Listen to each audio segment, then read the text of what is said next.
Alien Covenant is the newest sci-fi film directed by Ridley Scott and is the sequel to the Prometheus, which was also directed by Ridley Scott and is currently the second prequel of the Alien franchise. Yeah. Now, a little backstory. We actually discussed about the previous Alien films in our retro review that we did last year. It was an audio retrospective, and you can check that out on SoundCloud or on YouTube. But basically, I'm actually a big fan of the Alien franchise overall. Like, I can't say I really hated any of them except for maybe the Alien vs. Predator films. Oh yeah, the Alien vs. Predator. I don't care what anybody says. Those were about that you talk about epic. Even as a standalone film, it's still like the worst movies I've ever fucking seen. Especially Requiem. Requiem is actually fucking. I about fucking wanted to sue the goddamn theater for my money, man. That was bullshit. Yeah, but I've always been a big fan of the Alien franchise, especially the first two,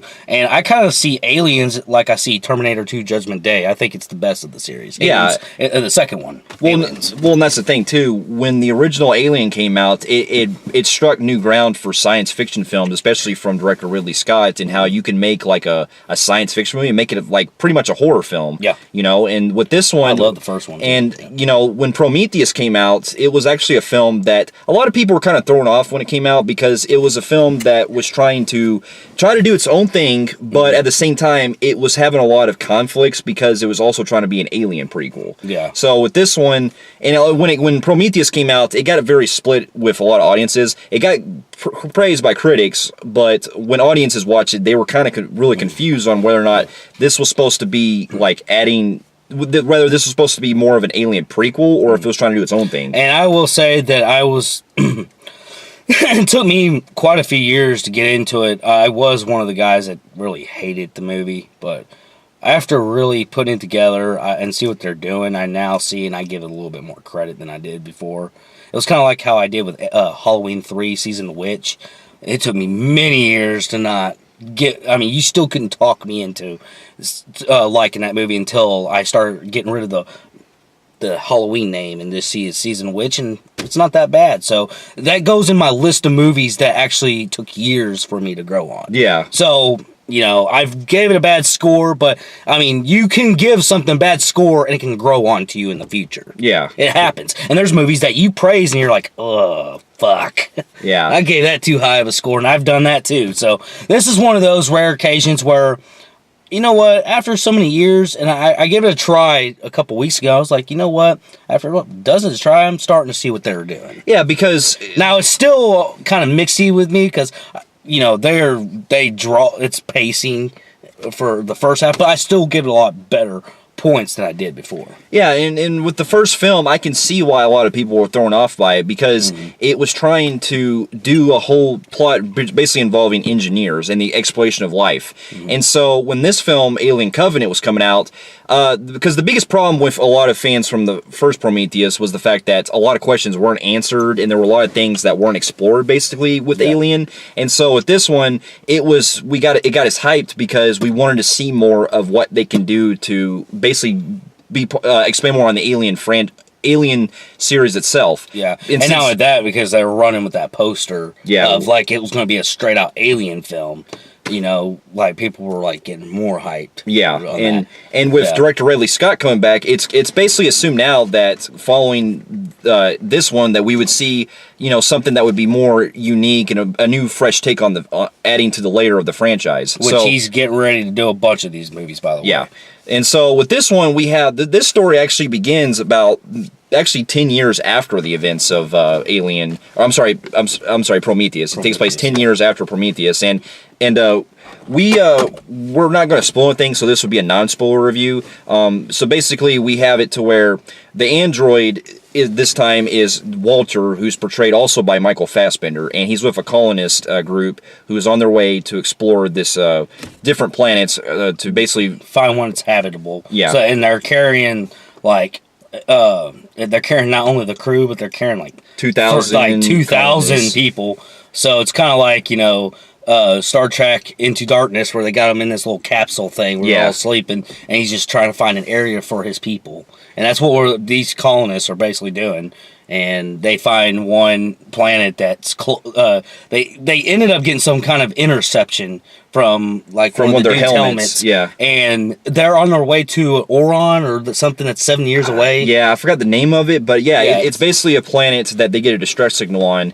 And at first, they don't. One of the crew members doesn't want to go there because it's the main girl. I forgot her name, but she was in Fantastic Beasts. Daniels, who's forgot the actress's name, but Daniels, who's the main girl of the film, she basically feels like the captain, portrayed by Billy Coldrup, she feels like she shouldn't go this planet just because we see a distress signal. So they end up going there, and basically when they're exploring around, they discovered that there's a different type. They discover a lot of weird events happening around them, and not going to kind of leave it there, but shit pretty much happens after they get to the planet. Well, we also got to state that something happens on the ship earlier before they get the distress signal, and it's it's nothing much spoiler. You kind of did see it in the trailers. Is why, because you're probably asking why only 9 people woke up out of the 2,000. Yeah, and it's something to do with something like a little wave thing that damaged our ship, and only 9 capsules surprisingly fell on the ground, which was so convenient for a film. That 9 out of 2,000 fell. Right. So to set up your crew, and you can't have all 2,000 alive. It'd be a fucking clusterfuck. Exactly. So they couldn't wake up 2,000 people.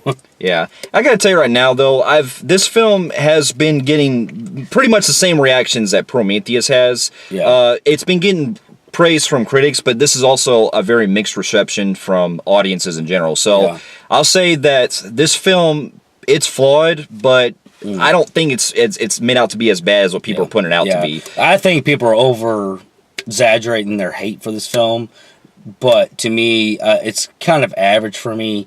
It's got flaws, but it is still watchable. Yeah, well, yeah, that's what I'm saying. So, going into my pros first, I did like the performance portrayed by Michael Fassbender. I think it was great seeing him as basically he's a different android this time, but we also get a cool story arc that's involving him throughout later in the film that I actually really got onto and was invested with. There's a surprising twist. We won't tell what it is, but it actually caught me off guard. I was like, oh wow, that's actually pretty cool. Yeah, and it's from a previous film, but that's it. Yeah, but basically, yeah, he carries this movie. Michael Fassbender, anytime that I see him in a film, especially like this, you really get into the kind of, his mannerisms, the way that he's basically acting, he's basically more kind of like Bishop from the... he is. Prometheus, even though he was kind of doing the same similar. He was more scientific. He was more like an actual scientist. He was a scientist in Prometheus, but this one he's got more like a soldier. Yeah, he's more of a soldier this time. And he can kick some fucking ass in this one. So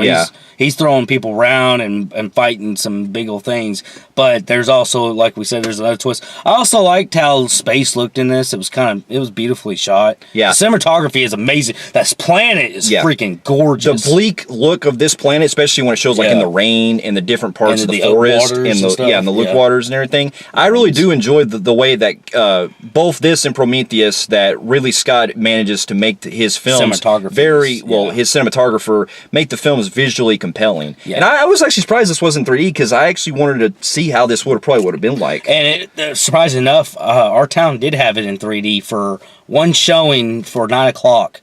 We didn't want to go to it because, for one, we signed up for the 7, and for 2, when movies aren't made for 3D, I feel like it's also kind of a waste. Yeah. And there are theaters I've noticed it's spontaneous throughout the sporadic around the country, but they are doing some 3D showings. Okay. But it's just, I did hear that it's basically like any movie that ain't originally shot in 3D is wasting your time. Oh, okay, yeah, because I didn't see anything about the movie. I didn't really, other than that one scene where it looks like a slow explosion. Yeah, but that's about it. But also another thing I did enjoy too was it was also cool that they expanded some things from Prometheus, that they actually do elaborate more on this, because we actually do get a cool backstory in this that also elaborates more on Prometheus. So we do get some questions that are answered that I found fascinating, because I did enjoy the story in Prometheus and I wanted to see how they did it. And another thing too I also enjoyed is we get more history of the a space jockey. Yeah, so I did like that. And for a guy who wasn't a huge fan of Prometheus, I'm glad that they would do something for Prometheus so they don't make it stick out like a sore thumb, leave it by itself. Yeah. I'm glad that he kind of went, because you got to think, this dude Ridley Scott has signed him for 4 films. So we got plenty of time at building a universe, so people need to stop rushing him and say, well, we just need this to be a xenomorph movie now. Yeah. That's where a lot of people are, I feel, is being too impatient with that. Let him build up to that, because we are getting to where we go back to our old roots where we're fighting fucking xenomorphs. Yeah. But you got to give the dude time. Yeah, that's what I'm saying. Yeah. So, and with this one, I feel like it was cool that they did all that. Not just that, but, well, we'll get to more of our things later, but I do love the gore in this too. This one, God, they actually amped up the shit in this one. When we actually see the xenomorphs attack in this, it fucking, you see all the blood and especially gore. When they rip out. Yeah. Because you got to think for the first half, and this ain't much of a spoiler because everybody knows about this by now, is we're not really dealing with much of the xenomorphs at first. So you get kind of like a different kind of thing that you get to see, a different kind of alien. Yeah. And man, they like to pop out all parts of your freaking body, like spinal cord. Yeah. You seen that in the trailer. It's like, God, you should see the gore in that shit, man. Oh, yeah. I mean, this shit is no fucking joke. I do praise the gore because even though I love the original, 1 and 2, when you got to Aliens 3 and 4, you notice the gore was getting little. Yeah, they had some gore in 3 and 4, but not really enough. Yeah, to the point you can tell it's getting softer and doing more different stuff. But now I'm glad to see it getting extremely bloody again. Yeah, it was it was a great return to that. Yeah. And also, I did enjoy the performances too. I was surprisingly, I actually really enjoyed, besides Michael Fassbender, Danny McBride really surprised me too. Danny McBride really knocked it out. And I'm glad that the guy can branch out, because we all know him for his funny roles. Yeah, especially that. But he doesn't want that. He said he wants to do more serious tone movies. So, yeah, and he did pretty good. I mean, he adds the comic relief in the film still. Yeah, just not a lot, but when he does do it, it's not like overdone. It's not like you're watching a Seth Rogen movie. No. I mean, he has a couple parts where he does some comedies that, one part of that was kind of fun, that was funny to me, but a majority of the film, he is playing it straight, which I thought was pretty cool. I also like when the xenomorph comes in. It's pretty. I mean, there was some shots. I will get to my cons about the CGI versions of him. They do a lot of more of the standstill versions of him, practical looking, and he looked pretty cool looking. Yeah, I do like some of the CGI shots they use for the xenomorphs. Now, there was a couple shots, especially toward the end, like when it gets to the climax, it does feel like the CGI was noticeable. Yeah. But when we first see them attacking and everything, I thought they looked pretty cool. Yeah. It was cool that they still look like the classics that we know and love. You know what? A lot of them didn't really elaborate. This one did that the other ones didn't elaborate much on. It was pretty cool actually seeing acid landing on people and actually acid burning through. The people, because they never done that in any movie. Yeah, they show it go through in the Alien where it shows it goes through the metal and they're kind of focusing on that, but you lose the you. As the franchise went on, you didn't really focus much on the asset of the xenomorph, but this one showed a lot of what it can do. It did, yeah. And there's there is something interesting. Don't want to spoil that I really was getting into. And it's kind of hard to fucking mention it because we can express ourselves more in this. It was where there's a history with another person from the original, from a previous movie. Not going to say which one, and basically, it's kind of turning kind of like a slasher, like he's turning this person's turning kind of an evilish type thing. Yeah, which I thought was pretty cool. Yeah, and basically with that, it feels like this film is what you consider more as if it's more as a sci-fi horror film, I think it works better. But here's where we pretty much get to our cons. All right, now, for this movie, it does have some flaws. Okay, so first off, I appreciate that the film does expand more on Prometheus, but my problem is there is quite a fucking bridge between Prometheus and this, because there's actually shit that's not answered in Prometheus that we probably could have had more going into, because this one, it feels like they kind of rushed into a lot of the alien part of it, and more so than the Prometheus part. Here's my issue right here, because he said the big gap. After Prometheus and the mixed reviews, Ridley Scott heard the fans, and I think because the fans were so pushy and we have no patience is the reason why he did, okay, I gotta bring Xenomorphs back in. So I think because of impatience, I think that he could have, if we'd been more patient, you gotta think this is gonna be 4 or 5 films built up to Alien, to Sigourney Weaver's movies. And I think they should not brought the Xenomorph yet. Yeah. I think that they should have kept building upon Prometheus, and they could have bridged more gaps and fill in, and then finally the final film, we're getting a Xenomorph movie, and then the shit that happens before Sigourney Weaver gets there. They could have done something like that, but like he said, because impatient of people, it's like, oh man, I got to do Xenomorphs in this one and rush it. So it kind of feels like, damn, we're already like rushed into that. Yeah, that's what I'm saying. It does, because I wanted to see, like, because originally, Ridley Scott wanted to do basically his own original trilogy where Prometheus. It was more of Prometheus. Because the second film, this one was actually, I think it was supposed to be called Paradise. Yeah. Because he wanted to do basically 2 films that were doing their own story, and the third one would get closer to Alien. Yeah. This one feels like there should have been a movie before this that could have, like, bridge the gap. I do too. So I did feel like it was missing something. And you can actually blame that on the studio because I think they took away a lot of scenes that were deleted from that Scott did that he didn't put in the film. All right, here's another one of my cons, and this actually blew me away. If a lot of people notice, and I've noticed this with this movie after seeing it, and I did hear a lot of rumors about this. This is one of those movies that literally released a bunch of trailers, and 80% of their trailers are literally not in this movie, which throws me off. Why was James Franco in this movie? Yeah, we won't spoil anything, but yeah, it feels really out of place. Well, actually, no, that one you were showing, that was actually a prologue. That was actually basically because that scene that clip that they put online where it's called like The Last Dinner or something, that was basically set before the film. It was weird because that clip that they show was supposed to be like, I thought it was going to be in the movie. I thought that was just a clip they just released online, but apparently that's actually a prologue. They cut out from the movie, which is funny because James Franco took this role and it's like he had like 14 seconds literally in this movie, and he's a big star, so it's like 14 seconds is all this guy got. And not only that, you got to think, if you don't know, like, I read a rumor and I've seen a lot of articles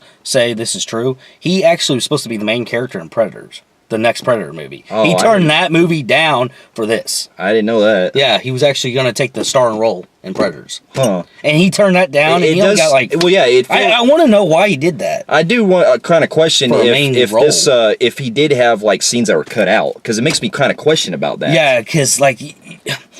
For what he's given, you could have hired anybody who's not a talented actor, and they could have done what he did. Yeah. I mean, I'm sure that cost... I don't know if he did it for fun and did pay cuts, or... Well, you gotta think, he's also friends with Danny McBride, so he probably did it as a favor for him. But yeah, if you look up online, there's a lot of articles stating that he was actually supposed to be one of the main, or the main guy in the next Predator movie. He turned it down for Alien. I don't know. And he turned... I don't know. I don't understand why would he turn something big down that for 14 seconds in Alien. I don't get that, because... I don't get that. But anyways, yeah, that threw me off. I was like... what was even the point of having him in this movie? That's what I'm saying. But also another thing and this is one of my biggest ones, as much as I like the performances in this film, like at least from some of the actors and actresses, I will say that this is kind of giving me flashbacks to something like Alien vs. Predator and Requiem. Not saying this movie is worse than those movies, but the characters in this, they make the most dumb fucking decisions I've seen since those movies. Oh, they have your typical cliche where you get the person walking alone. You get the ones who are gonna die, and then at the beginning they are all like talking tough, like they're hot shit, and then you're like, oh yeah, you're the guy who talks shit at the beginning of the movie and then dies a horrible death. You can predict everybody's death in this movie. Yeah. And when the deaths start happening, they happen so fucking quick. I'm like, god damn. I was like, damn, they're killing everybody off so damn fast. Yeah, because I mean, this is kind of taking the approach, kind of like, I'm just saying, comparing to say Aliens, how they go to the planet and they're exploring. it gets that similar kind of feel where characters getting killed off one by one. The problem is, this film has a very lackluster development because we don't really know who these people are. So we don't really get much involved. The only one who really gets any, like, character development is Michael Fassbender's character. Yeah. So really, as Walter. And basically, the rest of them, we get kind of a hint with the captain, played by Billy Crudup. But even he, the only thing that we kind of get with him is that he's into a lot of faith and everything, but that's really it. Like, even the girl, I feel like she didn't really have much. None of them did. They're your standard characters. I mean, and they look so cliched. Yeah. You're cliche in a movie that you know they're going to die in. Yeah. And when it does happen, I did feel like this movie did lack a lot of intense moments because because it's so predictable, you already see that the deaths are coming and everything, and it's trying to build up suspense, but again, it's so you don't feel anything. Mm-hmm. So, and another thing that I think they did bad on in that's a con is because this movie is trying to do something with Prometheus, and they're trying to do stuff with aliens, and then they try to do something totally different, like kind of like a slasherish type. So it's like this movie is like mixy, like it doesn't know what it wants to be. It's doing three things. I'm like, and it goes back and forth. It's like, well, which one are we doing? You know, the story's kind of messy. Well, that too, and also there's also one continuity issue I picked up on. Okay, now I'm not going to say which character, but I'm saying that there's a part where a character is hit by a facehugger, and then we see like a scene later that alien that bursts out is already fucking hatched. Now, correct me if I'm wrong, but if I remember correctly, in the other Alien films, the chest bursters, they have to take time to actually come out of the chest. They do. Like, once they're like... he's saying basically that the huggers, once they touch you, get on your face, like 10 seconds later, you're already having baby aliens. It's so I did find that more of that might have been an editing issue right there, because we do see later that there is a character that also gets the same reaction, but it takes longer for it to come out. So they fixed that part, but that first one, I was the fuck? How did it come out so fast? I know, right? That did throw me off right there. Yeah, so that was a con. I did feel like this movie storyline was a little like roller coaster and pacing moments. Like I get in something that I'd like and I could get into, but some of the dialogue scenes would drag mainly the first half. Really, it's I was like, God damn! Like, all right, get to the fucking point. Well, that's the thing. Yeah. I was kind of opposite because I had the same reaction with Prometheus. I was invested with what was going along. I just feel like when they started mixing a lot of the different stuff of Alien, it was kind of losing me, because when it gets to its final climax, I did feel like it wasn't enough to really like do what we came to expect, basically for Alien. So when they actually get to the xenomorphs in the final climax, that's where I feel like they should have worked better on. Oh no, I give you that too. The climax was pretty fucking fast and not to mention that last probably 15 minutes, they actually kind of rip off Alien, the first one. Yeah, and not only that, these aliens seem like these xenomorphs seem like these humans for the first time they're meeting each other. I remember how hard they had trouble beating them in 1 and 2. This one, they're just defeating aliens quick. Yeah. I'm like, I can probably see that possibly. Fuck. Yeah, that did throw me off, because my only assumption is that supposedly because these are like the early aliens, they probably don't have time to adapt, basically, because they're so early. So maybe that's the case. Maybe I'm probably thinking of something else, but I think that's probably why. They're easy to kill. As much gore, I love the gore in this film. There's one gore they do have that was obviously CGI. I caught, and it was the fucking one where the girl got her head taken off, with a quick kill, and then the blood looked like a Sci-Fi channel type blood. I'm like, whoa, that's CGI right there, man. Yeah. I mean, they do have good gore in it, don't get me wrong. It's just some of the kills, you can see the CGI blood come out. Yeah, it did. It threw. I caught that part. I was like, man, that's kind of. Not only that, there's an ending that when the ending happens, it's predictable. Predictable as hell. Yeah, we won't go into it, but man, you already kind of get the feeling of what it's gonna do. I'm like, when you watch the movie, when you go to the movie and you watch it, and you're in the middle of the movie, and you get that surprising thing from a previous movie, you know that's gonna end like that. Yeah. You just wait. You just got to see. Yeah. So. But I would say that now there's more I want to go in detail, but again, I'm trying not to spoil anything. But I will say that overall, I was disappointed with this one. But I mean, a it was a step disappointed. down from Yeah. Prometheus because I really did enjoy Prometheus because I got more into the characters and I got involved with the story. With this one, they did do some things that were kind of cool that they did with, but not enough. So because it felt very disjointed and didn't really This know what it movie wanted to was be very more, disjointed. I yeah. did feel like it was a step down. But it is, believe me, I will watch this plenty of times more than AVP and AVP Requiem. And you already know. even maybe even Alien 3. You already know that, like I said earlier, that I didn't really care much for Prometheus, but I started to grow on me. And as a person who didn't like it at first, but it's starting to grow on me a little bit, but still really average, I also even think that this movie was a step down from Prometheus. Yeah. And so with that, overall, I'm going to give this a 6 out of 10. Yeah. I'm going to go a tad bit lower than him. I'm going to go 5.5 out of 10. Fair enough. Well, for those of you who have also seen Alien Covenant, we thank you so much for watching, and let us know in the comments what you guys thought of it. And if you like what you see here, you can check out more of our reviews here on YouTube, and we'll be seeing you in our next review. We'll see you later.